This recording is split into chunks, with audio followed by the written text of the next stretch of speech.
Hi friends, இன்னைக்கு ஒரு சூப்பரான பைனாப்பிள் கப் கேக் தாங்க பண்ண போறோம். வாங்க எப்படி பண்றதுன்னு பார்க்கலாம். அதுக்கு 2 முட்டை, சுகர், பைனாப்பிள் எசன்ஸ் இதை நல்லா மிக்ஸ் பண்ணிட்டு பீட்டர்ல நல்லா அடிச்சு எடுத்துக்கோங்க.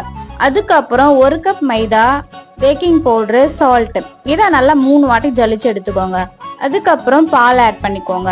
இதோட ஃபுல் அளவுகள் நான் டிஸ்கிரிப்ஷன்ல கொடுக்குறேன், கண்டிப்பா செக் பண்ணி பாருங்க.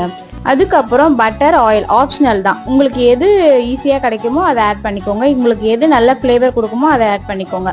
பட்டர் நல்ல ஃபிளேவர் கொடுக்கும், பட் எங்க வீட்டில் யாருக்கும் பட்டர் பிடிக்காதனால நான் ஆயில் ஆட் பண்றேன். அதுக்கப்புறம் உங்களுக்கு எக்லெஸ்ல வேணும்னா கண்டிப்பா நீங்க முட்டையை தவிர்த்துட்டு தயிர் ஆட் பண்ணிக்கலாம். தயிர்ல எப்பயுமே பேக்கெட் தயிர் யூஸ் பண்ணவே கூடாது, கப் தயிர் தான் யூஸ் பண்ணணும். அந்த மாதிரி செஞ்சீங்கன்னா முட்டை கேக்குலாம் இந்த கேக் வரும். அதனால கண்டிப்பா எல்லாரும் ட்ரை பண்ணி பாருங்க. இந்த வீடியோ பிடிச்சிருந்தா மறக்காம சப்ஸ்கிரைப் பண்ணி லைக் பண்ணிங்க.